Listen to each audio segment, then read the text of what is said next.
Merci pour cette première, On va finir, là chers amis. La matinale revient demain à 5h55. Tiens, autre première à découvrir dans quelques instants en toute liberté. C'est Anaïs Bouton qui vous rejoint. Passez une très belle journée. Donc à demain, 5h55 pour la matinale d'LCI. À demain. C'est l'heure de En toute liberté avec vous, Anaïs Bouton. Merci beaucoup, Lorraine Barrière. Bonjour, très heureuse de vous retrouver sur LCI pour cette nouvelle saison. On est ensemble jusqu'à 10h et ça s'appelle En toute liberté.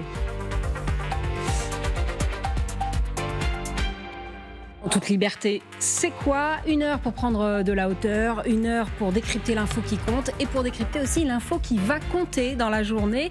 À la une de ce lundi 25 août, François Bayrou face à la presse à 16h, une conférence de presse à très haut risque, vous le savez, pour le Premier ministre. Avec nous pour en parler, Dominique Corona, secrétaire général adjoint de l'UNSA. Bonjour monsieur. Bonjour. Notre carton rouge aujourd'hui, c'est pour le SAMU du Mans. Vous le savez, un homme est mort après avoir appelé le 15 à plusieurs reprises et sa famille porte plainte. C'est une exclusivité TF1 LCI. La phrase qui fait du bruit et qui va faire du bruit aujourd'hui, on la doit à l'ambassadeur américain à Paris, Charles Kouchner, et ça lui vaut une provocation par le Quai d'Orsay. Il dénonce dans une lettre à Emmanuel Macron la flambée de l'antisémitisme en France et l'inaction des pouvoirs publics. Et puis ça n'arrive qu'en France, on vous emmènera découvrir le meilleur sandwich du monde. Mais ce jambon beurre est-il en péril? Autour de la table pour m'accompagner, honneur aux dames, Emmanuel Ducrot, journaliste éditorialiste à l'Opinion. Bonjour Emmanuel. Bonjour à tous. Guillaume Auda, grand reporter à LCI. Bonjour Guillaume. Et Christophe Barbier, sans son écharpe rouge, on est tous un peu orphelins. Bonjour Christophe. Et froid, non? Vous êtes éditorialiste à LCI. Allez, c'est parti pour En toute liberté. François Bayrou tient donc aujourd'hui une conférence à 16h, une conférence de presse à très haut risque. Vous la suivrez, l'édition spéciale sur LCI, c'est à partir de 15h, la conférence de presse est à partir de 16h. Officiellement, il vient défendre son plan d'économie. En réalité, il joue beaucoup plus que ça. Il joue sa crédibilité, son autorité et même la survie de son gouvernement, Christophe Barbier. Écoutez, Julien Audoul, il était chez nos confrères de France Info ce matin. Si François Bayrou persiste et signe dans ses orientations désastreuses, c'est-à-dire s'il ne souhaite pas la rupture avec le macronisme, rupture fiscale, rupture sociale, rupture sécuritaire et migratoire, telle qu'elle a été souhaitée et portée par les Français, notamment au moment des élections législatives de 2024, effectivement, s'il souhaite infliger une nouvelle punition aux Français, la chute est inévitable. Pardon. La chute est inévitable, Christophe ? Oui, la chute sera inévitable si François Bayrou ne réussit pas l'acte 2 de sa proposition budgétaire. Il est un peu en oral de rattrapage, là, comme les bacheliers qui ont raté au mois de juillet. L'acte 1, c'était quoi? C'était la présentation le 15 juillet. Il a été carré, il a été clair. Hein. Il n'a pas fait de l'eau tiède. Ça, on doit lui reconnaître ceci. Mais tout le monde s'est braqué contre lui. Les syndicats, les partis politiques et l'opinion. Pendant l'été, le travail de l'opinion avec ses petites vidéos, avec les sondages, les propos des ministres, ça n'a pas marché. L'opinion est contre ce budget. Alors aujourd'hui, il va ouvrir autre chose. Pas le début des reculades. On ne commence pas une discussion en disant « je retire tout ce que j'ai dit », mais le début des négociations. Ouvrir la porte aux partis politiques. Qu'est-ce que vous voulez en échange de votre non-censure, notamment vis-à-vis des socialistes, et puis continuer la pédagogie auprès des Français. Mais il va devoir quand même, à terme, lâcher du lest. Où? Les jours fériés, les économies, etc. On verra. J'ai l'impression que vous avez passé la balle à Dominique Corona, Christophe Barbier. Dominique Corona. Oui, écoutez... La chute est inévitable? Alors, je ne sais pas. Moi, je suis syndicaliste. Je ne suis pas à l'Assemblée nationale. Je laisserai les députés faire. Par contre, ce que je sais, moi, c'est que si le Premier ministre revient aujourd'hui pour nous réexpliquer parce qu'on n'a pas compris ce qu'il avait dit au mois de juillet, ça ne va pas trop le faire. Je vous le dis très clairement. Pourquoi ça ne va pas le faire? Parce que le budget qu'il a présenté est injuste. Il n'est pas équilibré. Il n'est pas équilibré parce que les efforts sont demandés toujours aux plus faibles, aux travailleurs de ce pays. Et je n'ai rien entendu sur les entreprises. Je n'ai rien entendu sur les ultra-riches. Et si on veut effectivement faire la concorde autour d'un budget parce qu'il faut faire des efforts, il ne pourra se faire que s'il est partagé et accepté. Et là, aujourd'hui, le Premier ministre a braqué tout le monde. Un exemple, la pétition intersyndicale que nous avons lancée en juillet, c'est 350 000 personnes sur un mois. Ce qui est beaucoup, parce qu'en plein mois d'août, les gens pensent à autre chose en général qu'au budget. Mais quand on dit aux Français, les efforts, c'est pour vous, les bénéfices, c'est pour les autres, vous allez travailler plus pour gagner moins, il est sûr que ça ne peut pas fonctionner. Et donc j'appelle le Premier ministre aujourd'hui à se ressaisir, à écouter la colère qui gronde dans le pays et de répondre aux aspirations légitimes des travailleurs de ce pays. Le Premier ministre qui va réunir les membres de son gouvernement à 15h30 avant sa conférence de presse. Léonard Attal, vous êtes journaliste politique TF1 LCI, vous êtes devant Matignon. Est-ce que vous avez entendu Christophe Barbier et Dominique Corona? Qu'est-ce que vous pouvez nous dire de cette réunion? Et bien d'abord qu'en quelque sorte François Bayrou va jouer son va-tout avec cette nouvelle conférence de presse de rentrée. Il est pour l'instant assez difficile de dire s'il va s'agir d'un énième exercice de pédagogie destiné à rallier l'opinion publique ou s'il y aura de véritables annonces, de savoir par exemple si François Bayrou décidera de renoncer à la suppression des 2 jours fériés. C'est la mesure la plus impopulaire de son budget. Certains, y compris parmi ses proches ou au sein du gouvernement, espèrent que le Premier ministre renoncera sur cette question. En tout cas, François Bayrou, avec cette conférence de presse, va tenter, à défaut d'avoir le soutien donc du Parlement, une nouvelle fois de s'adresser à l'opinion publique, de s'adresser aux Français. Il en est persuadé, il l'a redit ce week-end. C'est uniquement de cette manière que les choses peuvent se débloquer. François Bayrou qui a préparé une nouvelle fois, comme de coutume avec lui, en solitaire, cette conférence de presse après un dîner avec le chef de l'État à Brégançon. Il a très peu consulté, ses ministres. Certains nous ont dit au gouvernement qu'ils avaient appris par l'AFP l'existence de cette conférence de presse. Néanmoins, peu de temps avant cette conférence de presse, ces ministres seront reçus, seront consultés par le Premier ministre. Ce sera à 15h30, avenue de Ségur, là où se tiendra ce nouvel exercice de pédagogie pour François Bayrou.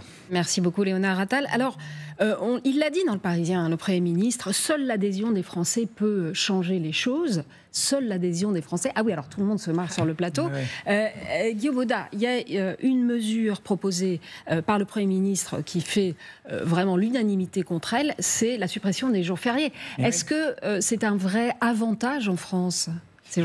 Oui, c'est un avantage en France dans la mesure où en fait il faut quand même le comparer aussi au nombre de congés payés qu'on a en France. En France, il y a 25 jours ouvrés de congés payés, c'est-à-dire donc 5 semaines comme on le connaît. Alors j'ai pris quelques petites notes, je me suis un peu penché sur ces questions-là parce que c'est quand même relativement intéressant de se comparer à la situation des autres pays. Si d'aventure on perd 2 jours, on revient à un niveau, disons, anglo-saxons nordiques, les pays les plus frugaux, les Pays-Bas, le Danemark et l'Irlande en particulier, et du point de vue occidental, on se rapprocherait plutôt des États-Unis, du Canada. Et là où c'est intéressant, encore une fois, c'est de comparer le nombre de jours fériés versus les congés payés. Et là, c'est intéressant. La France, c'est 5 semaines plus 25 jours ouvrés, donc plus 11 jours en ce moment, ce qui donne 36 jours, en gros, de congés payés, ce qui est plutôt satisfaisant. On peut en convenir. Lorsqu'on regarde l'Allemagne, on est à 20 jours minimum de congés payés avec 11 jours fériés. Donc on est un peu moins.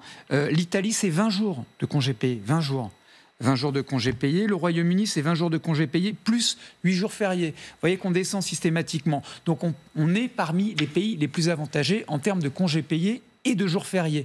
Si d'aventure on rétrograde de 2 jours, on se met une moyenne anglo-saxonne, mais forcément, pour ce qui nous concerne, le modèle français, le modèle social, on aura l'impression d'un énorme rétropédalage et la pilule aura du mal à passer. Emmanuel Ducrot, juste un petit... J'ai pas les chiffres précis, mais il faut aussi ajouter que la France est aux 35 heures. Donc si on ajoute le nombre, si on calcule en nombre d'heures, on est quand même encore assez bien loti. Allez, on fait une petite pause et dans un instant, on reparle de la conférence de presse de François Bayrou que vous allez suivre sur LCI tout à l'heure et puis cette mystérieuse journée du 10 septembre. Allez, à tout de suite sur LCI.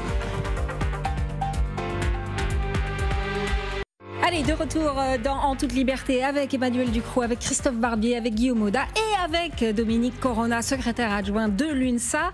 On parle de cette conférence de presse de la dernière chance. Christophe, on se disait, le Premier ministre a essayé de communiquer cet été depuis Matignon. Un compte YouTube, c'est ça ?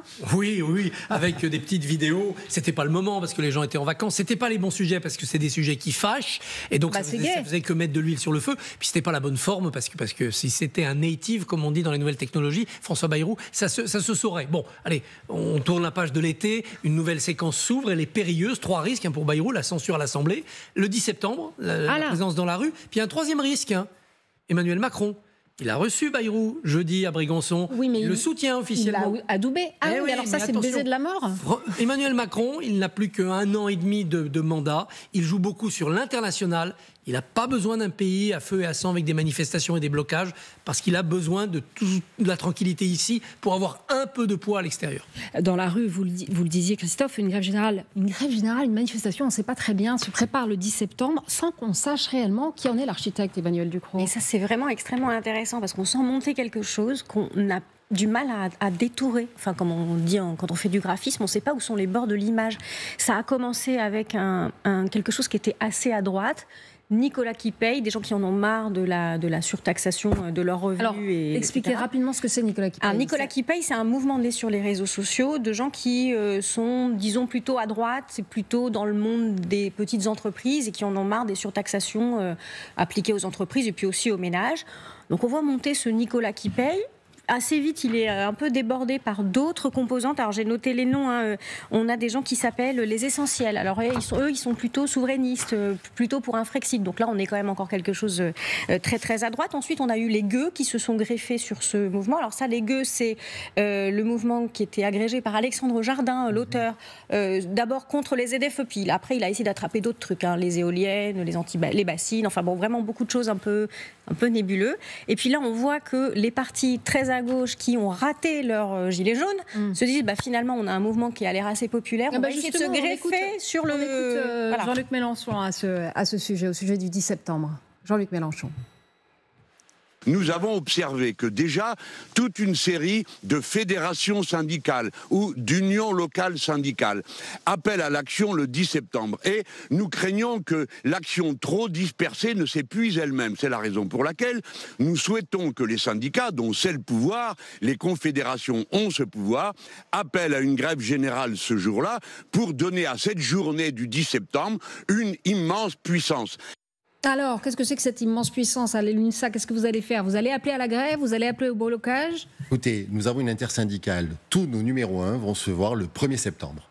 Et donc, si on se voit tous ensemble, c'est qu'effectivement, il va se passer des choses. On sent la colère qui monte. Est-ce qu'aujourd'hui, je vais vous dire, il va y avoir grève le 10, le 11, le 12 ?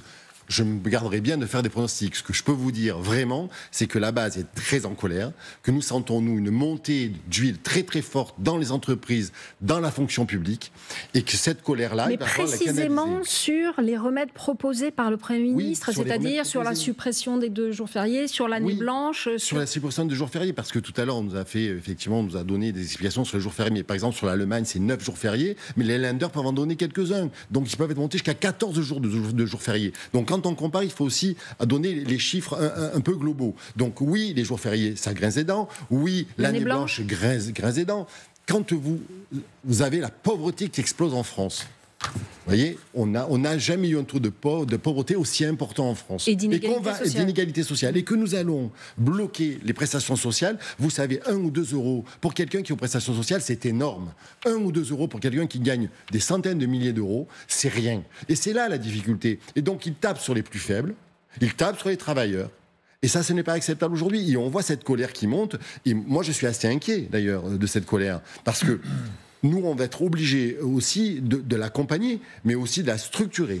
Parce que cette colère, elle doit effectivement avoir un débouché. Donc avec des propositions, et les syndicats n'ont eu de cesse. Et à l'UNSA, on a eu de cesse de faire des propositions. Je vous donne un exemple de ce qui s'est passé cet été quand même. Nous avons reçu un projet de décret en plein mois d'août pour augmenter les franchises médicales, les doubler. C'est-à-dire qu'on va passer les franchises médicales de 50 à 100 euros. Et c'est-à-dire que ça a été en plein mois d'août, le décret est arrivé, sans concertation. Et on doit donner un avis à la Caisse nationale d'assurance maladie, là, dans une semaine. C'est scandaleux à la méthode. Pourtant, il a envie de parler, le Premier ministre. Il fait pas des Grenelles, mais des conclaves. Il gagne du temps. Il gagne du temps. Pour parler, il gagne du temps. Maintenant, on va regarder effectivement ce qui se passe concrètement. Je vous dis concrètement, les franchises médicales, on taxe les malades. C'est pour le mois de janvier. Le décret, il est arrivé en plein mois d'août. En plein mois d'août. C'est une méthode détestable. Détestable. Guillaume Audin. Ouais, Dominique Corona, en vous écoutant, on a le sentiment que vous avez l'intention, d'un point de vue syndical, disons, d'accompagner, voire d'amplifier ce qui pourrait se passer le 10 septembre. Pourtant, quand on écoute les gens qui sont derrière, un peu, ils sont en plus assez disparates. Ils disent, moi, on veut pas de syndicats, on veut pas de couleur politique, on veut pas de parti, on veut pas être récupéré. On veut être les propriétaires un petit peu de notre révolte. Donc, vous ne sentez pas un peu en décalage avec ce que vous nous dites là ? Non, pas du tout, parce que moi, le 10 septembre, c'est le 10 septembre. Je ne sais pas ce que nous, on fera le 10 septembre. Qu'est-ce que vous ferez le 10 septembre ? Justement, il y a une intersyndicale et on va décider tous ensemble. Il est certain qu'effectivement, le projet de loi va arriver à l'Assemblée nationale au mois d'octobre et donc nous avons le temps de monter la mobilisation.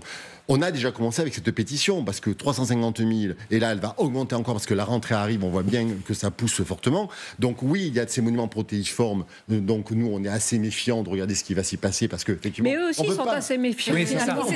C'est une méfiance. Parce qu'effectivement, il y a des choses qui ne sont pas solubles. Effectivement, quand on regarde, c'est Nicolas qui paye, il y a des revendications. Nous on dit, il y a trop d'aides aux entreprises, il faut regarder ce qui se passe. C'est pas ce que dit Nicolas qui paye. Donc vous voyez, il faut aussi que les bases de la mobilisation soit extrêmement claire. Sophie Binet, elle dit c'est nébuleux.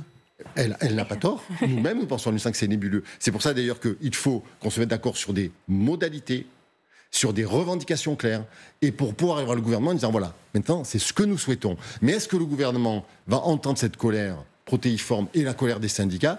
Malheureusement, aujourd'hui, vu ce qui s'est passé au mois d'août sur les franchises médicales, je doute. Et donc c'est pour ça que nous, à l'UNSA, on va écouter avec grande attention ce qui va se passer cet après-midi. Mais si le Premier ministre revient une fois de plus pour dire aux Français, finalement, vous n'avez pas compris, très franchement, je le sens très mal. Je vous le répète. Emmanuel Ducrot. Je crois qu'on risque quand même le malentendu sur ce mouvement du 10 septembre, parce qu'on voit qu'il y a une parole syndicale, qu'il y a des modes d'action syndicaux classiques. Il y a même des hommes politiques qui ont envie de proposer. Écoutez Olivier Faure, il était aux universités d'été ce week-end des écologistes. Écoutez Olivier Faure, le patron du PS.